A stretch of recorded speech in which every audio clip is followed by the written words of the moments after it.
नमस्कार दोस्तों, कैसे हैं आप। मैं स्वागत करती हूं आपका अपने YouTube चैनल भाषा अध्ययन पर। आज हम करने वाले हैं TGT PGT HTET के लिए ग्रामर के क्वेश्चंस, जो कि बहुत ही ज़्यादा इंपॉर्टेंट है। और इससे पहले भी मैं 2 एक्सरसाइज करा चुकी हूं। अगर आपने उन्हें अभी तक नहीं देखा है तो मैं डिस्क्रिप्शन बॉक्स में लिंक डाल दूँगी, आप वहाँ जाकर उन्हें चेक कर सकते हैं और अपना स्कोर देख सकते हैं कि आपकी कितनी तैयारी हुई है। ठीक है, चलिए चलते हैं आज की वीडियो की तरफ। देखते हैं पहला क्वेश्चन क्या है। तो पहला क्वेश्चन है, साहब ने चपरासी को बुलाया। इस वाक्य में चपरासी में कौन सा कारक है? ए कर्म कारक, बी संप्रदान, सी संबंध या फिर डी करण। तो देखिए, साहब ने चपरासी को बुलाया, ठीक है, तो इसमें जो है कर्म कारक हो जाएगा। पहला ही ऑप्शन जो है हमारा वो बिल्कुल सही हो जाएगा। सेकंड क्वेश्चन देखिए, इनमें से भाववाचक संज्ञा कौन सी है? और हमारे विकल्प हैं ए सोहन, बी नदियाँ, सी हरियाली या फिर डी लखनऊ। भाववाचक संज्ञा हमसे पूछी है, तो जैसा कि आपको पता है, सोहन क्या है?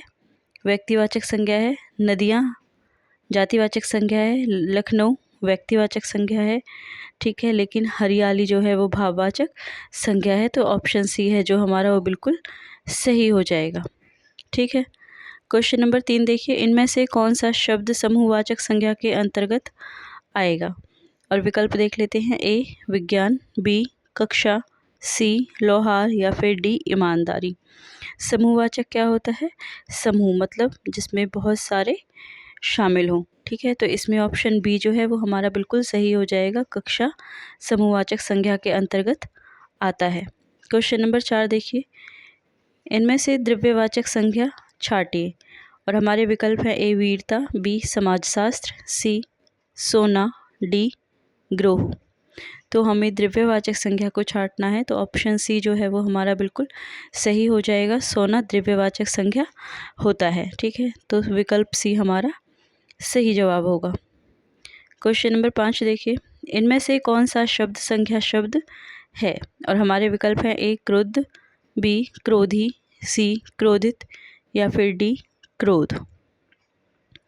संज्ञा शब्द बताना है हमें, तो इसमें जो ऑप्शन डी है क्रोध शब्द वो संज्ञा शब्द हो जाता है, तो ऑप्शन डी हमारा बिल्कुल सही हो जाएगा। क्वेश्चन नंबर 6 देखिए, इनमें से वह शब्द छांटे जिनका प्रयोग सदैव बहुवचन में होता है।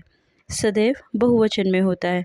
विकल्प है ए लड़का, बी आदमी, सी हस्ताक्षर, डी चावल।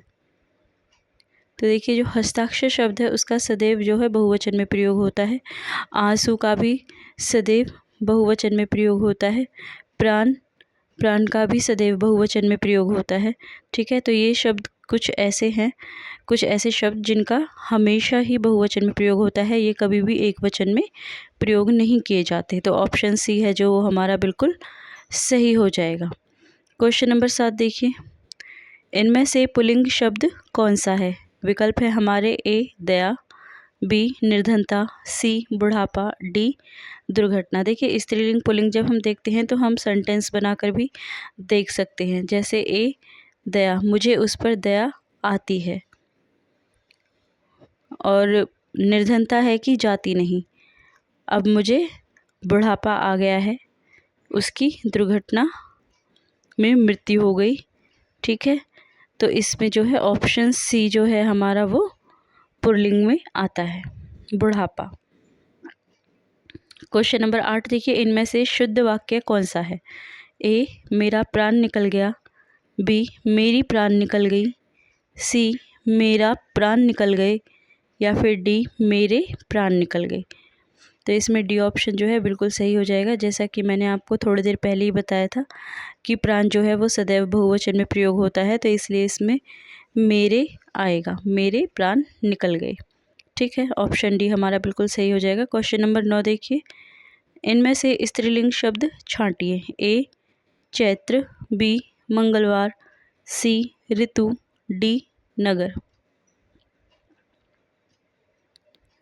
नंबर 9 का जो आंसर होगा वो होगा ऑप्शन सी ऋतु, ठीक है, ऋतु शब्द जो है वो स्त्रीलिंग है, बाकी पुल्लिंग शब्द हैं।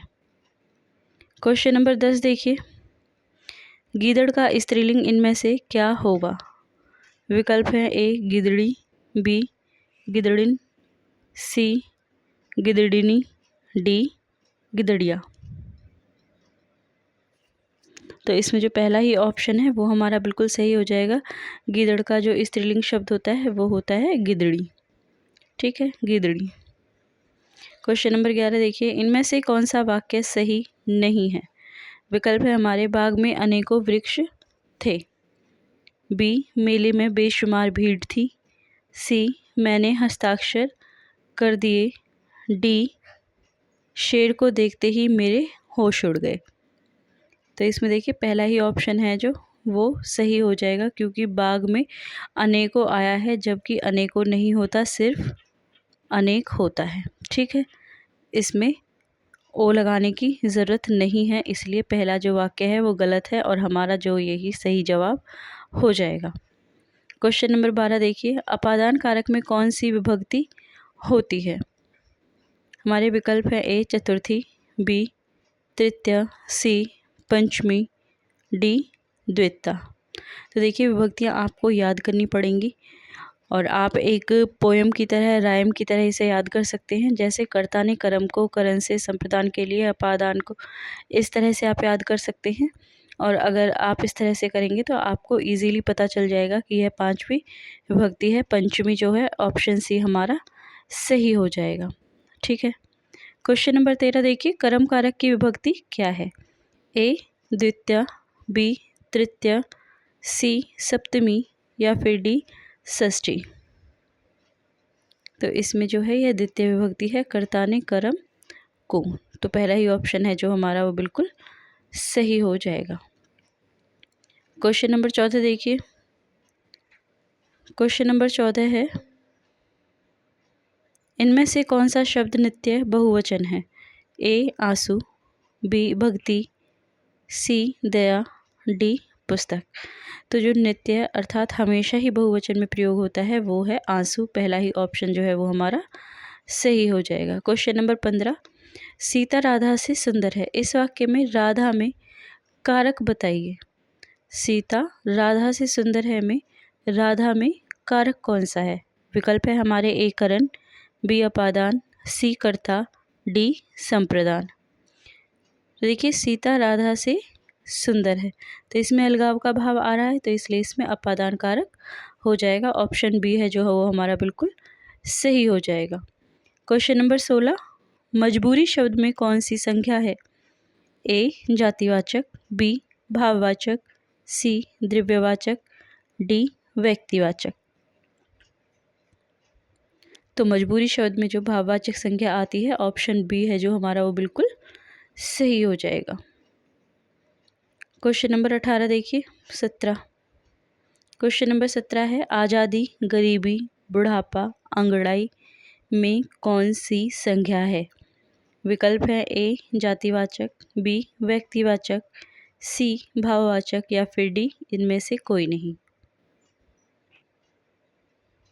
तो जैसा कि आपको ज्ञात हो जाएगा क्वेश्चन देख के ही कि आज़ादी, गरीबी, बुढ़ापा ये सभी ना जातिवाचक है ना व्यक्तिवाचक है। ठीक है, तो इसका ऑप्शन सी जो है सही जाएगा, भाववाचक संज्ञा।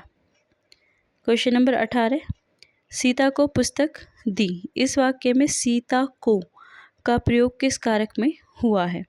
और हमारे विकल्प हैं ए कर्म कारक, बी संप्रदान कारक, सी अपादान कारक या फिर डी संबंध कारक। सीता को पुस्तक दी, तो इसमें ऑप्शन बी संप्रदान कारक हो जाएगा। ठीक है, ऑप्शन बी हमारा सही होगा। क्वेश्चन नंबर 19 देखिए, आपका पत्र प्राप्त हुआ, इस वाक्य में आपका में कौन सा कारक है? और हमारे विकल्प हैं ए कर्ता, बी कर्म, सी संप्रदान, डी संबंध। तो आपका पत्र प्राप्त हुआ में संबंध कारक आता है, ऑप्शन डी है जो हमारा बिल्कुल सही हो जाएगा। क्वेश्चन नंबर 20 देखिए, इनमें से प्रश्नवाचक सर्वनाम कौन सा है? और हमारे विकल्प हैं ए कौन, बी कहाँ, सी आप, डी यह। तो जो हम प्रश्न करते हैं तो फिर इसमें ऑप्शन पहला ही जो हमारा सही हो जाता है, कौन है बाहर। ठीक है, तो ये प्रश्नवाचक है। हालांकि कहाँ भी प्रश्नवाचक में आता है, लेकिन अगर इसमें से हम सही जवाब कहें तो ए ऑप्शन जो है हमारा वो ज़्यादा सही है। ठीक है, तो ऑप्शन ए हमारा सही हो जाएगा। कौन प्रश्नवाचक सर्वनाम शब्द है। ठीक है, तो आई होप आज की वीडियो आपको पसंद आई होगी, और अगर आज की वीडियो आपको पसंद आई है तो वीडियो को लाइक और चैनल को सब्सक्राइब अगर अभी तक नहीं किया है तो चैनल को सब्सक्राइब कर ले, बेल बटन ऑन कर ले, ताकि आने वाली वीडियोस की नोटिफिकेशन आपको मिलते रहे और आपकी तैयारी अच्छी होती रहे। आपकी एचटेट और नेट की तैयारी में हम आपका पूरा सहयोग करेंगे। उसके लिए आपको हमारा भी सहयोग करना है। चैनल को सब्सक्राइब कीजिए, अपने दोस्तों के साथ शेयर कीजिए और वीडियो को लाइक कीजिए।